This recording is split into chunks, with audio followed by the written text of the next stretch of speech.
여러분, 이번에 추석 연휴가 대단히 긴데 어떤 계획을 가지고 계십니까? 그런 내용의 설문조사를 했는데 1위는 여행을 가겠다. 48%가 그렇게 대답을 했습니다. 2위는 집에서 쉬겠다. 고향을 찾아가겠다. 각각 41%가 나왔습니다. 추석에 차례를 지내십니까? 질문을 던졌더니 65%가 지내지 않겠다라고 대답을 했고, 그 퍼센테이지는 작년에 비해서 16%가 늘었다고 합니다. 그런 추세대로 가면 멀지 않아서 우리나라에서도 제사 문화가 사라질 수도 있겠다 하는 생각이 들기도 합니다. 여러분 가정 중에 제사 드리는 가정이 있습니까? 아마 흔치 않을 것 같습니다.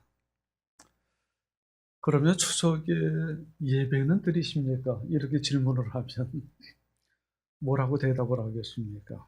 오랜만에 흩어졌던 가족들이 다시금 모였는데 하나님 은혜를 기억하고 감사하면서 예배는 드리십니까? 이렇게 질문을 던지면 역시 대답하기가 자신이 없는 경우들이 있죠. 예배를 드리기도 하고 드리지 못하는 가정도 있을 겁니다.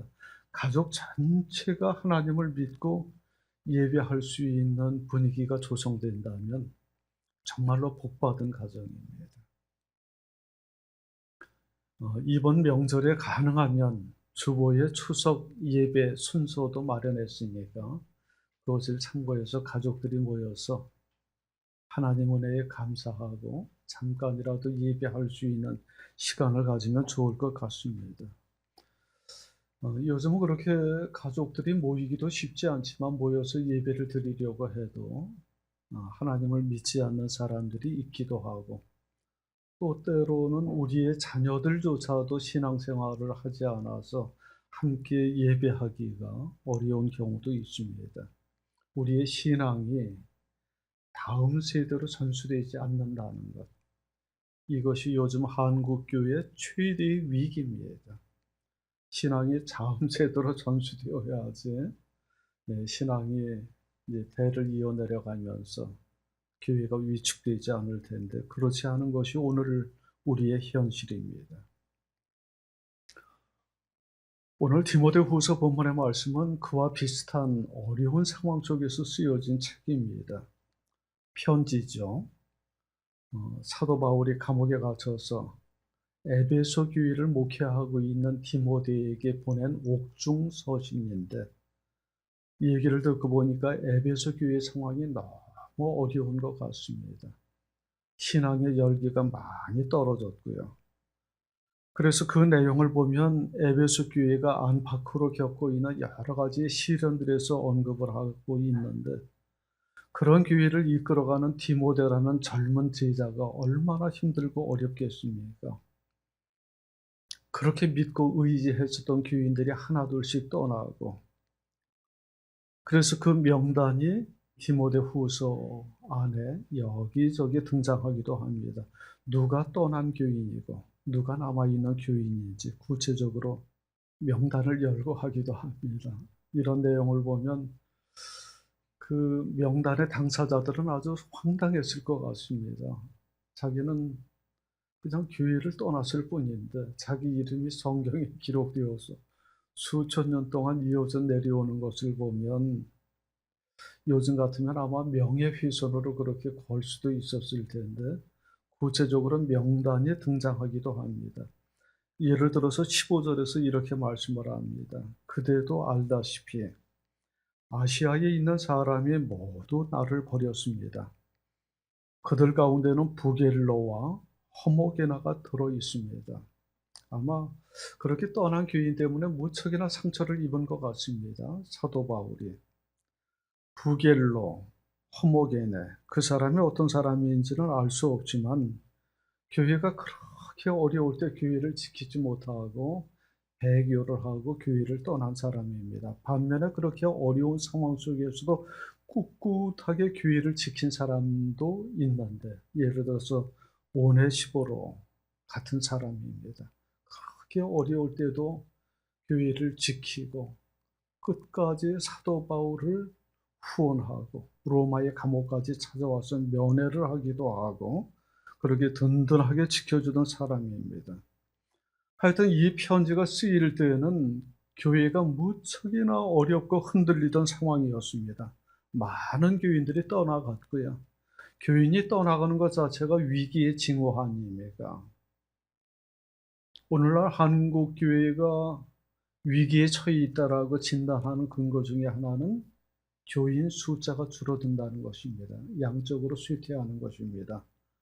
그렇게 양적인 성장이나 쇠퇴, 그것이 뭐 그렇게 중요하냐라고 얘기할 수도 있겠지만 그것이 눈에 띄게끔 두드러지게 나타나는 위기의 증상 중에 하나입니다. 교회가 잘 나갈 때는 사람들이 떠나지 않죠. 하지만 힘들고 어렵고 거짓 교훈이 난무하고 이단이 횡행하고 박해가 밀려오면 사람들이 동요하기 쉽습니다. 그래서 교인들이 떠나기도 하고 또 남아있는 교인은 떠난 교인을 원망하기도 합니다. 모처럼 추석 명절을 맞이해서 가족들이 한자리에 모였는데 보이지 않는 얼굴이 있다면 얼마나 마음이 상하겠습니까? 멀리 이사를 했거나 아니면 세상을 떠나서 만날 수 없는 사람이라고 한다면 그래도 위안이 되는데 관계가 불편하고 관계가 깨져서 다시는 얼굴을 보지 않겠다라고 틀어진 사람들이 있다면 정말로 마음이 아프죠. 그런 식으로 사도 바울과 디모데가 떠나간 교인들을 놓고서 많이 상심하고 힘들어했습니다. 디모데가 에베소 교회를 목회하고 있었는데 여러 가지 어려움들이 그에게 중첩된 겁니다. 외적으로, 내적으로. 외적으로는 거짓 교사들이 등장해서 거짓 교훈이 난무하고 이단이 횡행하고 박해가 밀려오고 교인들이 그것을 견디지 못하고 배교하고 떠나가는 사람들이 생겨났습니다. 그렇게 믿고 의지했었던 영적인 아버지 사도 바울조차도 감옥에 갇혔습니다. 그래서 홀을단신으로 남아서 에베소 교인들을 목회하게 되는데 너무나 힘든 거죠.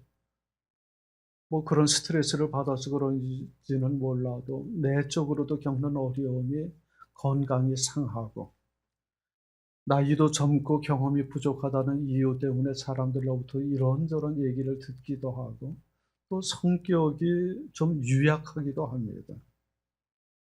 그래서 너무나 낙심하고 실망하고 움츠러들 대로 움츠러들었습니다. 그런 디모데에게 사도 바울이 지금 편지를 보내는 건데 그런 내외적 상황을 보면 그 비유가 조금 그렇기는 하지만 요즘 통일교 상황하고 비슷할 수도 있습니다.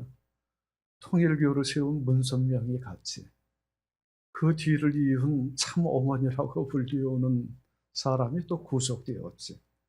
교단 내부에서는 후계 문제를 가지고 아주 심각하게 분란을 겪고 소송전을 벌이고 있지. 이런 상황 속에서 그 교단 자체가 존립이 위태로울 수도 있습니다.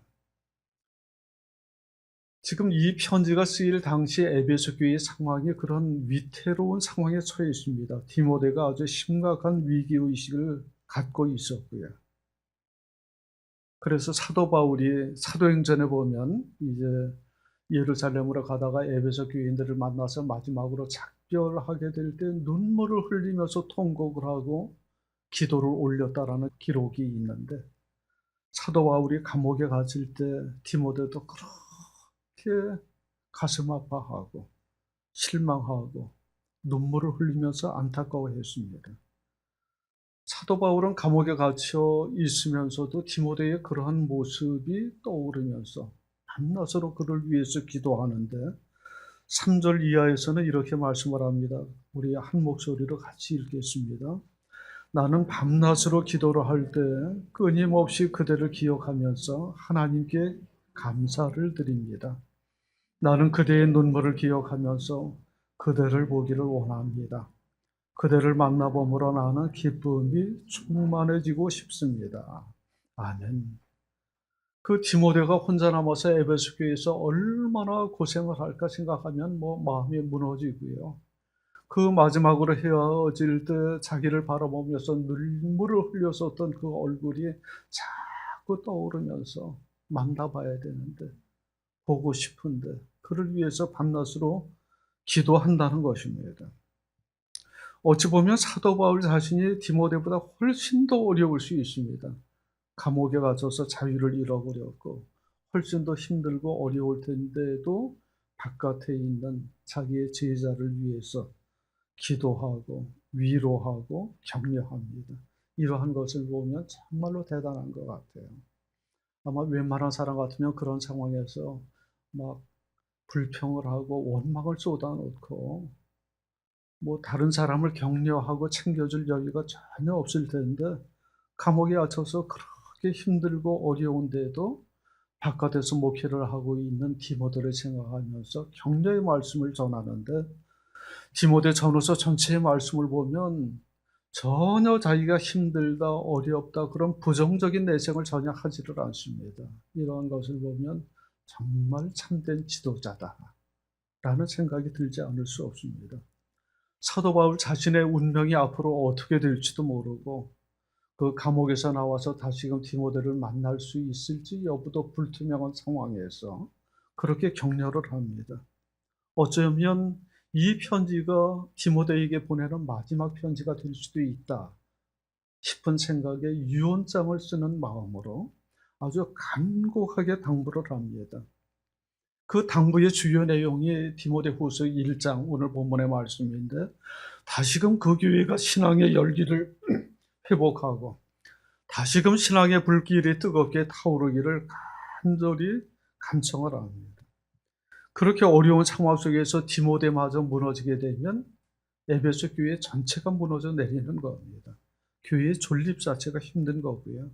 어쩌면 이러한 상황이 우리 한국 교회 요즘 우리의 모습과 비슷할 수도 있습니다. 신앙이 전수되지 않기 때문에 그렇습니다. 정말로 사도 바울이 품고 있는 그 간절한 심정을 가지고 우리가 우리의 자녀와 다음 세대를 위해서 기도하고 가르치고 신앙을 전수하고 신앙의 불길이 일어나도록 해야만 합니다. 6절 이하에서 사도 바울이 이렇게 말씀을 합니다. 우리 한 목소리로 읽겠습니다. 이런 이유로 나는 그대를 일깨워서 그대 속에 간직하고 있는 하나님의 은사에 다시 불을 붙이게 하려고 합니다. 하나님께서는 우리에게 비겁하게 영을 주신 것이 아니라 능력과 사랑과 절제의 영을 주셨습니다. 디모데에게 하는 말이에요. 의기소침하지 말라. 위축하지 말라.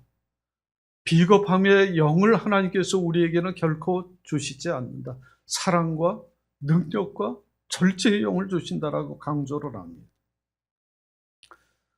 우리가 신앙생활을 하다가 때때로 실족하고 시험에 들 때가 있습니다. 믿음이 무너져 내립니다. 그러면 어떤 식으로 도와줄 수 있을까요?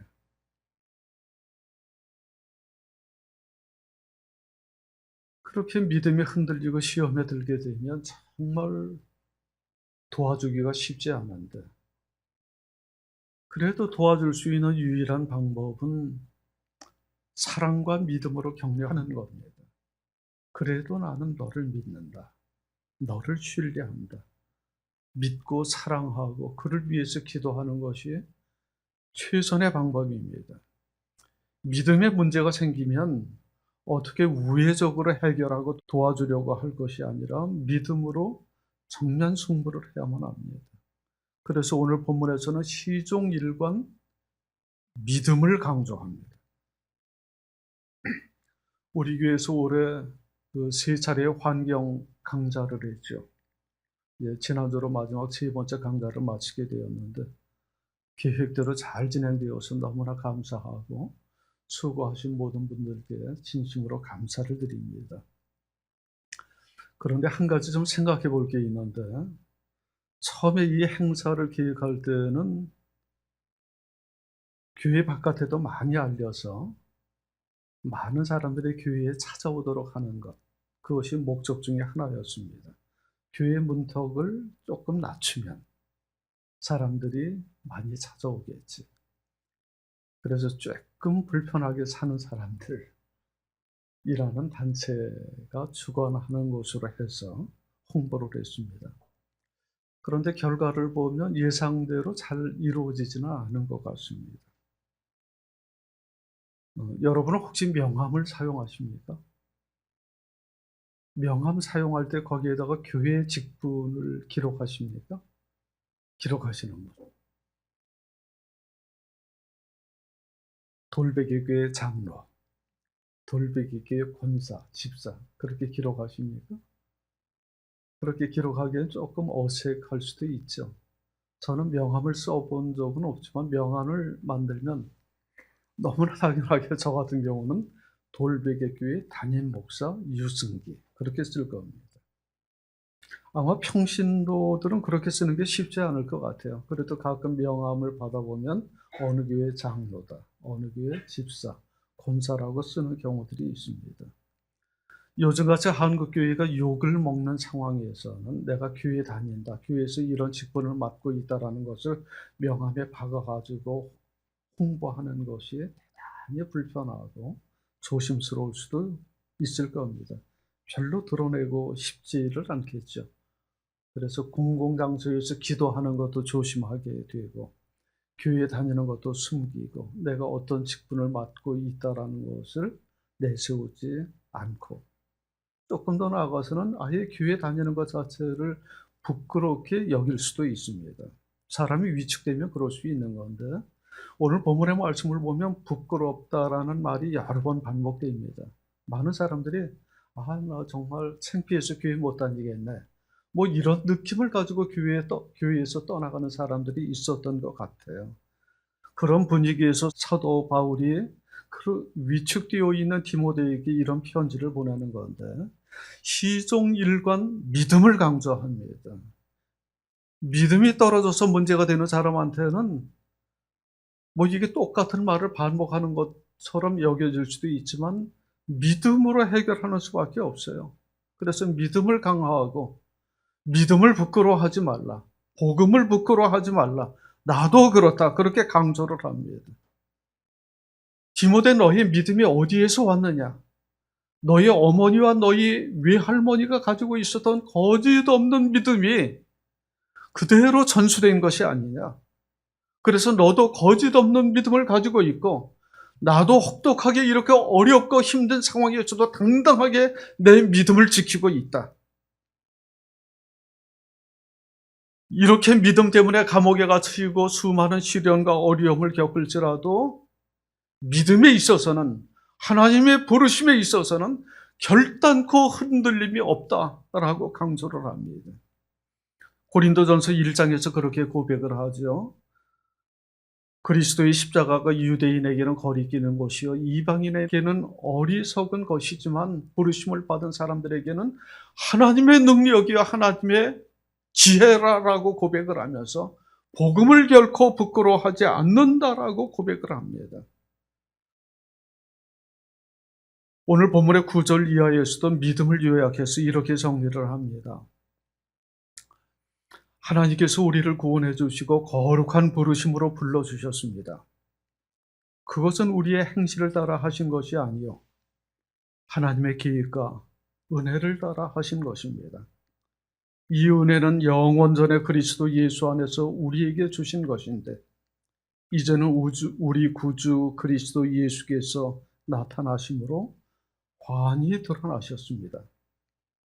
그리스도께서는 죽음을 패하시고 복음으로 생명과 썩지 않음을 환히 보이셨습니다. 9절과 10절의 말씀인데 이게 사도 바울 개인의 신앙 고백이기도 하지만 당시 교회에 있어서 아주 핵심적인 신앙의 요약이라고도 할 수 있습니다. 디모데 전서에서도 사도 바울이 얘기를 하지만 자기는 사도로 볼륨을 받기에 전혀 자격이 없는 죄인의 괴수지만 하나님께서 자기를 불러주셨고 모든 죄를 용서해 주셨고 하나님의 일꾼으로 삼아주셨습니다. 주님께서도 수치스러운 십자가를 지고 돌아가셨지만 부활하셔서 우리에게 영원한 생명의 세계를 열어주시고 정말로 하나님의 영광과 영예를 드러내 보여주셨습니다. 그에 대한 확고한 믿음이 있고 소명에 대한 확신이 있기 때문에 사도 바울은 어떤 상황 속에서도 주님께서 그와 함께 하시고 지켜주시리라고 믿고 그러한 똑같은 믿음을 디모데에게 당부합니다. 11절 이하에서 이렇게 말씀을 합니다. 우리 한 목소리로 같이 읽겠습니다. 나는 이 복음을 전하는 선포자와 사도와 교사로 임명을 받았습니다. 그러므로 나는 이런 고난을 당하면서도 부끄러워하지 않습니다. 나는 내가 믿어온 분을 잘 알고 있고 또 내가 맡은 것을 그분이 그날까지 지켜주실 수 있음을 확신합니다. 아멘. 아주 당당하게 자신의 믿음을 부끄러움 없이 드러내고 고백을 합니다. 우리가 신앙의 길을 걷는 것이 평탄하지만은 않습니다. 때로는 기복이 있고 부침이 있습니다. 시련을 겪을 때는 회의가 밀려오고 믿음이 흔들리기도 하죠.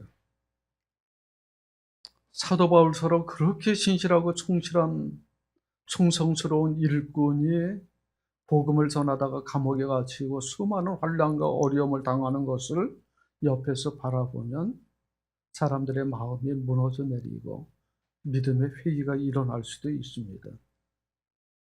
그렇게 충성스러운 하나님의 일꾼이 고난을 겪는 것을 무슨 말로 설명하고 납득을 시킬 수 있겠습니까? 그래서 오늘 본문에서 사도 바울은 얘기하기를 복음과 고난은 함께 가는 것이다 라고 말씀을 합니다. 8절에서 이렇게 말씀합니다. 같이 읽겠습니다. 그러므로 그대는 우리 주님에 대하여 증언하는 일이나 주님을 위하여 갇힌 몸이 된 나를 부끄러워하지 말고 하나님의 능력을 힘입어 복음을 위하여 고난을 함께 겪으십시오. 아멘. 부끄러워하지 말라. 다시 한번 반복을 하고 복음을 위하여 고난을 함께 겪으십시오 라고 이야기를 하는데 개역성경에서는 복음과 함께 고난을 받으라 라고 말씀합니다. 한번 따라서 하겠습니다. 복음과 함께 고난을 받으라. 복음과 함께 고난을 받으라. 이 문장이 참 역설이죠. 복음 그리고 고난. 그 두 가지가 병행한다는 것입니다. 이것은 형용모순이라고 할 수 있죠. 둥그런 사각형, 뜨거운 얼음, 말도 되지 않잖아요. 어떻게 복음과 고난이 함께 갈 수 있는지. 복음은 기쁜 소식이잖아요. 고난은 나쁜 소식이고 기쁜 소식과 함께 나쁜 소식을 받으라 라는 것이 쉽게 다가오지 않는 말씀이지만 복음에는 고난이 수반될 때가 많이 있다. 그것이 당연한 이치라는 것이 사도 바울의 주장입니다. 하나님 나라의 복음은 이 세상의 질서와 어울리지 않고 충돌을 일으킬 때가 많기 때문에 기쁜 소식을 전하다가 비난과 조롱과 핍박을 받기도 하고 기쁜 소식을 전하다가 나쁜 소식이 다가올 수도 있습니다. 그래서 복음과 함께 고난을 받으라라는 말씀이 어찌 보면 우리에게 너무나 당연하고 자연스러운 이치입니다. 그것을 각오하고 믿음을 고백하고 복음을 증언하고 복음을 전수할 것을 우리에게 당부합니다. 여러분, 추석 명절을 맞이해서 많은 사람들을 만나게 될 텐데 흩어졌던 가족도 만나고 친구도 만나고 친족도 만나고 이런저런 얘기를 할 때 여러분이 갖고 있는 믿음과 하나님 나라의 복음을 증언하는 것을 주저하지 않기를 바랍니다. 믿음을 부끄러워하지 말고 당당하게 드러내십시오. 돌베개 교회 집사입니다. 권사입니다. 장로입니다. 명함에다가 쓰지는 못하더라도 입술로는 내가 당당하게 예수 믿는 교인이라는 것을 드러내고 복음을 전할 수 있기를 원합니다. 우리가 그런 식으로 당당하게 믿음을 드러내고 증언하지 않으면 그 믿음이 우리의 자녀들 다음 세대에게도 전수되지 않습니다. 전수되지 않으면 당연하게 교회의 맥이 끊길 수밖에 없고 한국 교회가 위축될 수밖에 없습니다. 우리가 믿음을 부끄러워하고 숨기면 우리 자녀들도 그것을 보고 똑같은 태도를 취할 것이고요. 그래서 예수님께서도 이런 말씀을 하셨습니다. 누구든지 나와 내 말을 부끄러워하면 내가 올 때 너희도 부끄러워할 것이다 라고 말씀을 합니다. 우리가 우리의 가족과 우리의 자녀들을 아주 자랑스럽게 사랑스럽게 생각하는 것처럼 예수님께서도 당신을 시인하고 자랑스럽게 여기는 사람들을 똑같이 자랑스럽게 사랑스럽게 여기십니다. 오늘 13절 이하에서도 사도 바울이 이렇게 당부를 합니다. 같이 읽겠습니다. 그대는 그리스도 예수 안에 있는 믿음과 사랑으로 나에게서 들은 건전한 말씀을 본보기로 삼고 우리 안에 살고 계시는 성령으로 말미암아 그 맡은 바 선한 것을 지키십시오. 아멘.